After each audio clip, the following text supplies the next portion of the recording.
So, for our party topic, we just have to talk about that Microsoft acquisition of Activision Blizzard. And so, what I was thinking was we'll have a couple minutes of our gut feelings and then each have a takeaway on what this could mean about the future of games in a world seemingly run by Microsoft. Um, that said, I do want to stress that there's a lot of hyperbole in the discussions about this. Yes, of course, it's not great seeing a large percentage of games fall under one umbrella of a large corporation. And yes, of course, what if appropriate changes to organizational malice and the firing of Bobby Kotick doesn't happen? Those are possible scenarios and emotional investments that I'd rather not speculate about, as our real world troubles are enough, and the effects of this deal are things that we won't even know a year from now. So, what we're doing tonight is we're talking about the games. All right, so let's go ahead and get into what we think. Debbie, what's running through your brain about this Activision Blizzard thing? Well, before I get into like my initial thoughts about it, I do want to point out like memes I've seen going around where they're like, "Oh, they're gonna buy Nintendo next," blah blah blah, and like how quickly we have forgotten that Nintendo literally laughed Microsoft out of their office when they tried to come in and buy them before in the past. Like Nintendo's always done its own little thing. They don't really care about anything else except for what they're doing. So I don't think that True Nintendo's gonna that. be in trouble. Yeah. Yeah. Sega too, if Sega hasn't decided to like stick with one company by now, they're not gonna. Mhm. So I don't think we're gonna you're right about the hyperbole. It's like I don't think it's gonna be as bad as people think it is. It's gonna like monopoly wise. Um, but it's a lot. I mean, Yeah, there's a lot good and bad. Mhm. Like it's too Candy much. Crush. I mean, That's the real heavy hitter for sure. Well, it is wild. I mean, it is funny. Even even in our group, even in our community, we've seen people like specifically and regularly complaining about like the fanboyism of the conversation. And I'm like, look, y'all, I don't like it either, but all you're talking about is the fanboyism. There's more to talk about here. Like, if you don't like it, like, that's just annoying. It's not like egregious enough. Like, there are some things that are so bad, you have to talk about them. But fanboy stuff is not one of those things. Just ignore it. Like, straight up, just if you hate it that much, and I don't like it because I don't think it creates empathetic or constructive conversation, then take the time to find ways to push that out of your feeds wherever they are. But quit telling me about it because it's like I just keep hearing about it, and I'm not gonna like it any less. I can't like it any less than I already do. But because I keep hearing about that, now here I am talking about it again. The fanboy stuff is never gonna go away. But yeah, just maybe chill out with the hyperbole because these companies are so big. If anyone, I mean, they're competitors, right? Microsoft's competitors, Sony, Nintendo, they're so big that if anyone was able to overcome this competition, this obstacle, it's them. Like, they're gonna be just fine. Like, don't worry about it.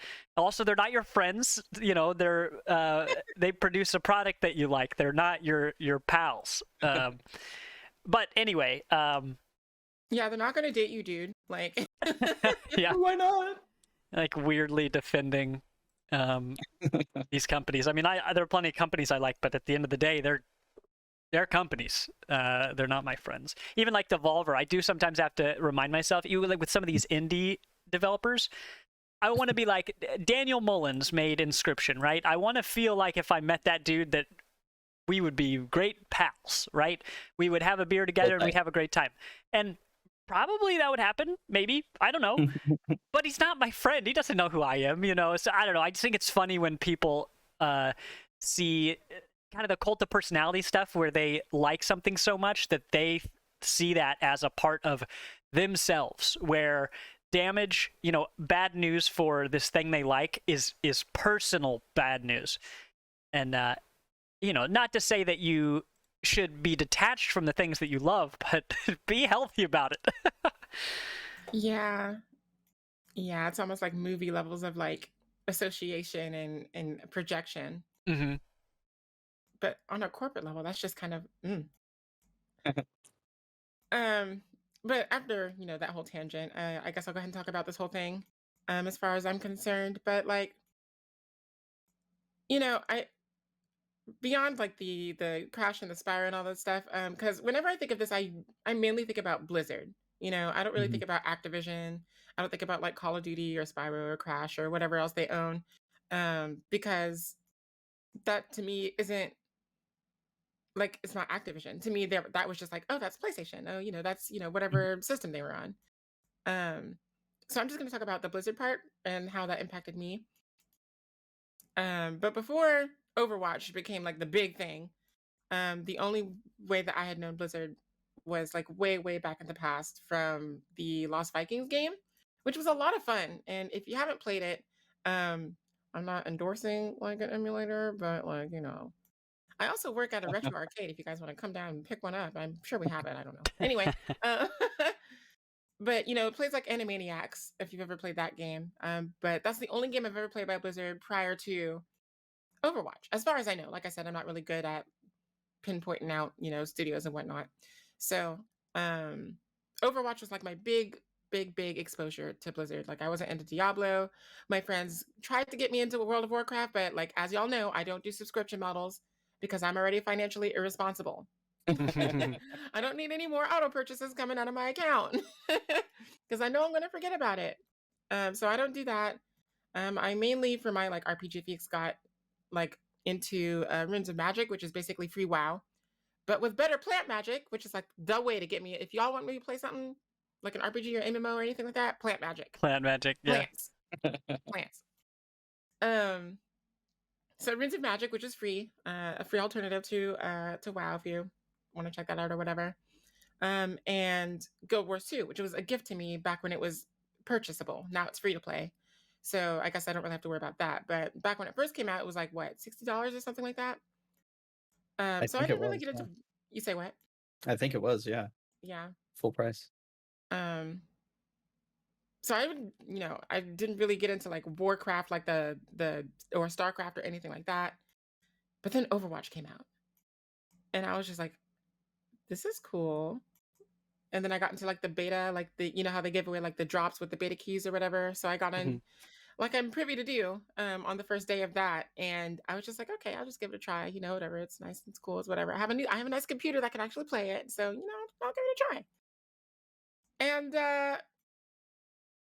I don't know if you guys could see my wall, but I like the game a little bit. We can actually see a Blizzard thing that's like that big right there. I was talking about like my collectibles over here, but I forgot about my Not big old sponsored. art wall. Yeah, right. Can you see? I even have like the giant like cardboard standee from like GameStop or something. Like it's Tracer just sitting right here looking at me. She's been here this whole time, by the way. Like as long as we've been doing this podcast. But I fell in love with it. Like really, really in love with it. It was so much fun. I loved the lore, even though it was like baby fed to us. I loved the character designs. I loved the world. I loved everything about the game. And so, like I do, I obsessed over it for quite a long time. I even went to BlizzCon 2017 and 2018. I can't remember. It's either, I know 2017 was one of the years, but it was one of the other years. I've been twice. And I didn't care about any other game, Hearthstone or WoW or anything. I went solely, I beeline straight for all the Overwatch stuff. And I met the voice actors and all that whatnot, and it was a lot of fun. But then I became really, really attached to Symmetra, and she was my favorite character in anything for a while. She almost became my new Princess Peach, and y'all know how I feel about her. So, all that said, when they started going downhill because everything started coming to light about like all of the college culture and the sexual harassment and all of this other toxicity and vitriol that was just in the underbelly of the company all the way up to the highest, it really broke my heart. It was so disappointing. Like I was like, I don't know if I can play this anymore. And Thomas, I think you talked about this before. You said you were looking forward to Overwatch 2, and then everything happened. And you're like, well, I can't feel right about giving them my money to get this game, knowing what I know about them. and what's been going on. And so with this acquisition, like, I don't know if anything has officially been revealed yet, but legally they can't say anything about Bobby Kotick until the decision has been made. And I'm not sure, like, I haven't been watching my feeds or anything to see if anything regarding that has happened yet. But Phil Spencer has been like known to keep like his laundry clean. I don't know how to say it. You know what I mean? Like, I don't think we have to worry about all the toxicity from ABK coming in and like ruining the people at Microsoft because Phil Spencer kind of runs a clean ship. As far as I know. I mean, like I said, I don't really delve that far down into the news, but I think what we might see, hopefully, is, you know, the decline of such people within the company now that we have the merger. And it gives me some hope that I'll be able to play those games that I've been looking forward to, like Overwatch 2 or even new Crash or Spyro games. I don't care about Call of Duty and I never will, so I don't care about that. Yeah, I mean, that's really all I have to say about it because where Microsoft goes from here is just all up in the air. That's all we can do is just hope now. Yeah. Sure. Yeah, if I could piggyback on that, so I also love Overwatch. I think that is a very good game. It's just that when you play it, it is all team-based, and team-based games are my favorite games.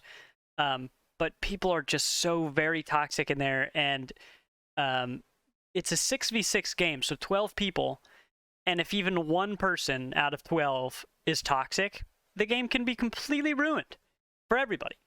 And that meant that there was a pretty high chance that any game you got into, especially if you were trying to play ranked, didn't matter if you brought your friends with you, there was a chance that it was just going to be a bad time, and there's nothing you could do to change that. It's the same reason I stopped playing League of Legends. You know, there's a quality game in there, but I'm not willing to dig through shit to find it. So yeah, Overwatch I think is a good game, and I kept playing it with friends, and part of it too is that because it's a competitive game, the friends I was playing with, I mean, still my friends, they would just get very heated. And so I got to a position where I was on the fence where I'm like, do I want to play Overwatch 2? Is it going to be worth it for me to keep playing this game where me or my friends are stressed out? And I didn't know. And then when all this stuff came to light, I was like, okay, well, I was on the fence, and this is pushing me to this side of the fence, right?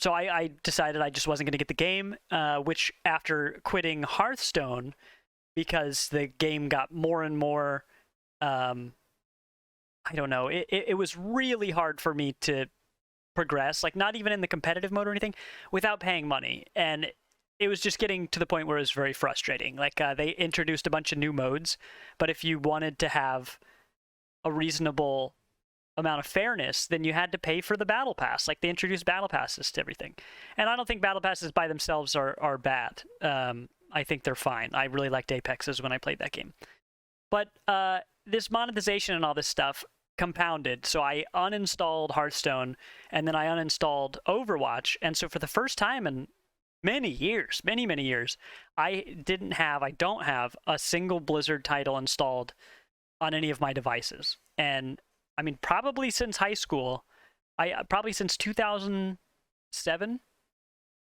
until last year, I had a Blizzard game that I was playing with some regularity.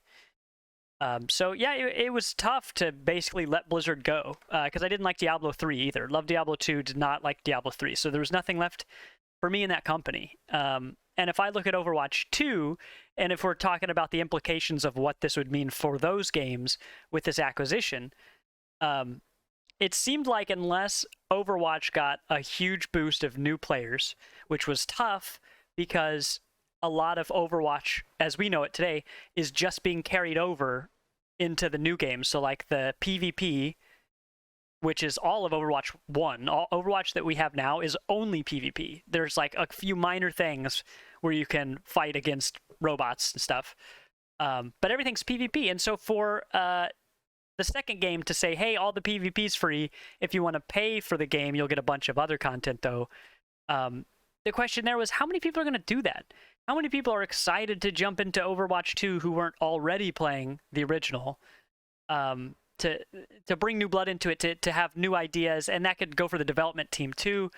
It just felt like an IP that could have been great, but it just lost all of its momentum. I'm hoping that if Blizzard can clean its laundry, to kind of take what you said, and they can make it easier to support them without just feeling unethical, then I could finally see a future for Overwatch 2. You get a lot of new players if you see all these Blizzard games on Game Pass, where you don't have to pay an additional fee to download them. You've just got them already. It could breathe life into that. I know a lot of people like Diablo 3, but are still playing those. I know a lot of people who are happy with that, even though I didn't like that game. But yeah, I could say the same thing about that. We might see new stuff with Diablo 4 as a result of a bunch of new people playing it who've not played that stuff before. But anyway, it just seemed like Blizzard had a really unclear future for the past several years, not unlike Halo Infinite's development cycle, where all the time you got news where you're like, ooh, things don't seem to be going well over there. This might be the beginning of a turnaround for that, both internally as someone who would work there, but externally for someone who would play their games. This seems like a new direction, and almost any direction seems better than what they had before. Because I think Blizzard used to really be a great company. At least their products were great. But then, yeah, the past 5 years or so, it's been muddy and confusing. And so I'm hoping that I can find a reason to like and ethically play Blizzard's games again. Don't care. I mean, I'm with Debbie. I don't care that much about Call of Duty. Phil Spencer said today that Call of Duty's not going anywhere. It's still going to be on Sony or on PlayStation and all that stuff. We won't see exclusivity that we're probably going to see from Bethesda. Probably. I mean, I just imagine, but I don't know. Maybe not. I don't know. Who knows? Exclusivity is a weird thing right now because tons of things are cross-platform, but then other things are becoming more exclusive than they were before. So it's all over the place. But yeah, I'm going to take a breath here. I've been talking for a minute, but it's all of that stuff. It's the fact that there's a monopoly, basically, because Microsoft's umbrella is so big now. My question is, like, what are Microsoft's competitors going to do now to compete with Game Pass? Because the value just keeps getting better. It's already so good, and I'm paying $15 a month to just have a massive catalog of games, and it just keeps getting bigger and bigger and bigger. So, is Sony going to try to match that with a subscription service? I just don't see how Sony, for example, I don't see how they compete without a subscription service that rivals Game Pass. I think people's purchasing habits are a lot different now.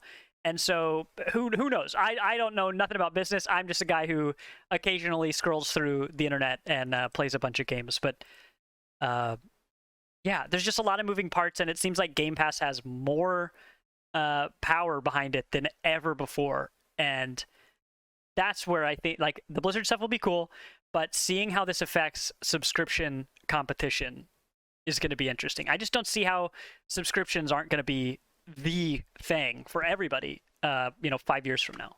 Seems like they're already there for a bunch of people or a bunch of services. I'm not play anything but Nintendo now. You're right. Oh, Only yeah, Pokemon. Subscription models. Well, because Nintendo did it, right? Well, they have like the they have like the online service and yeah. everything, but it's not really like anything like a pass. And I think Sony's gonna do what there's like rumors going around where they are gonna fuse like Go and Now to make their thing. So I mean, both of those were kind of failures anyway. I don't know if that's gonna be. I mean, I guess they gotta do what they gotta do, Right.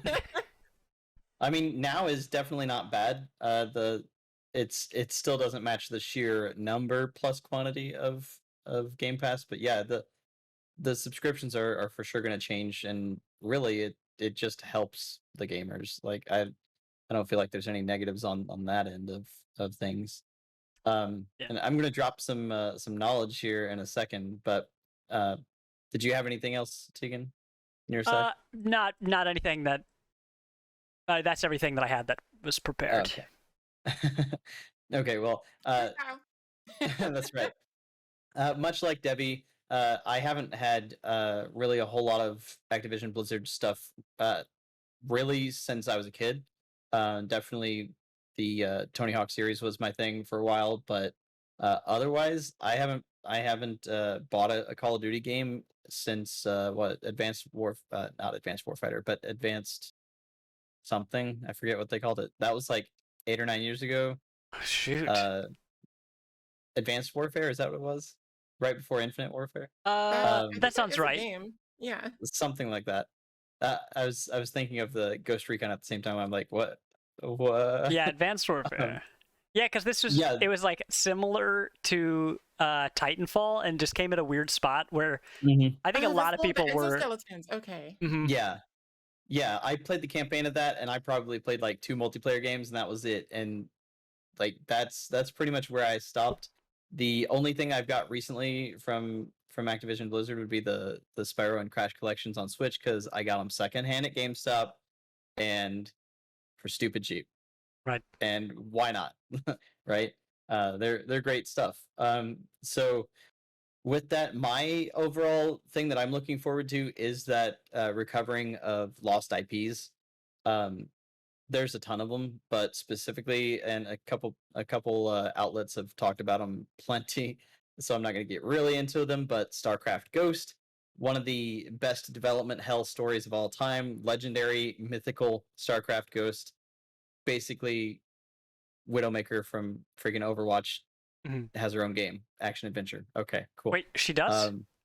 That's what StarCraft Ghost was. Wait, I think you mean Nova. I think you do mean Nova, but who's Ghost? Because Ghost sounds right too.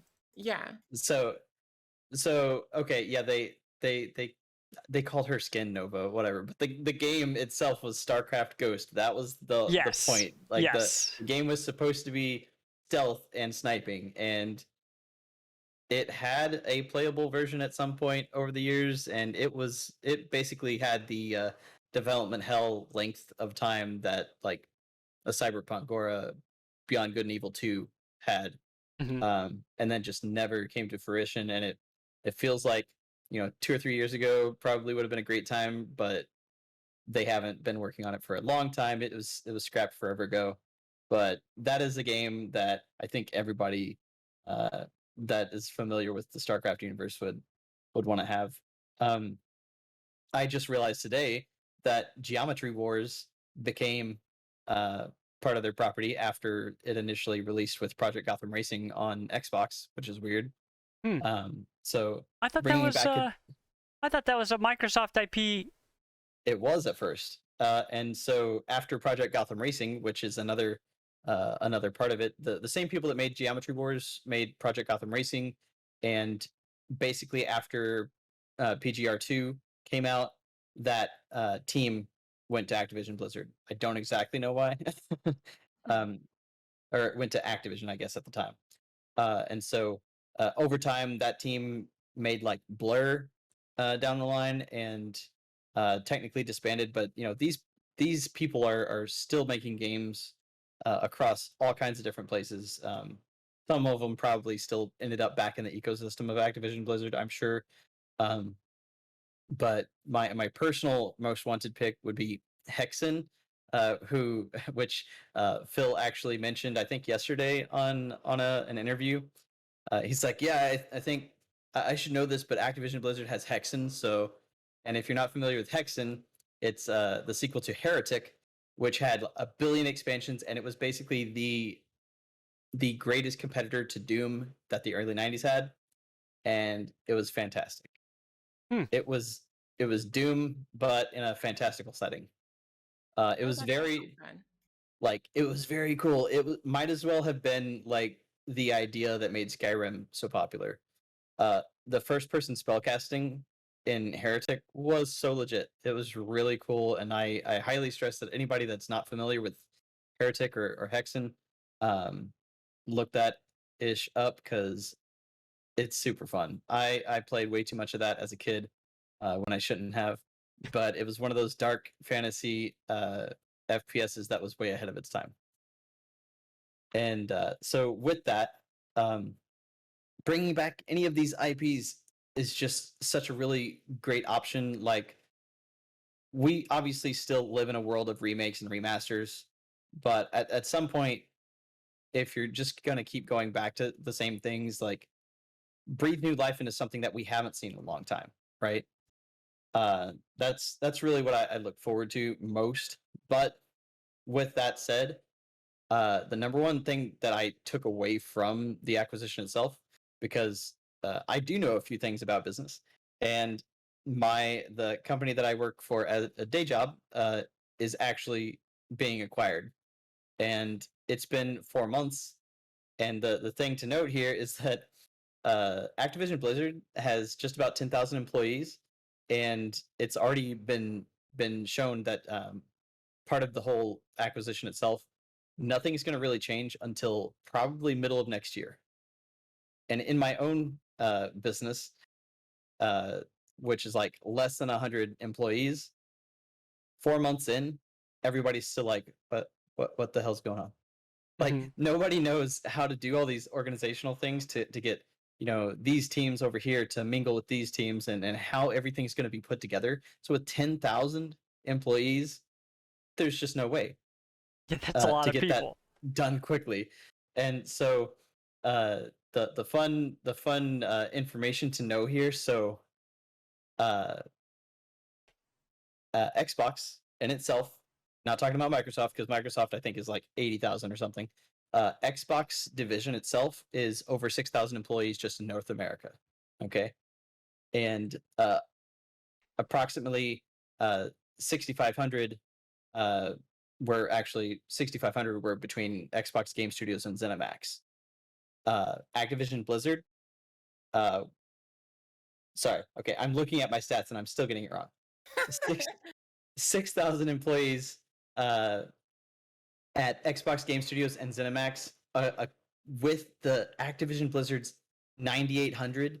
Like, they literally are buying talent here. That $70 million was talent. It's like, I want everybody that has made this amazing stuff that you guys have been putting out over the past 2 decades, right? And so at the end of the day, Microsoft saw that Activision Blizzard games have 400 million active players. 400 million. That's a lot of nuts. That's so many players.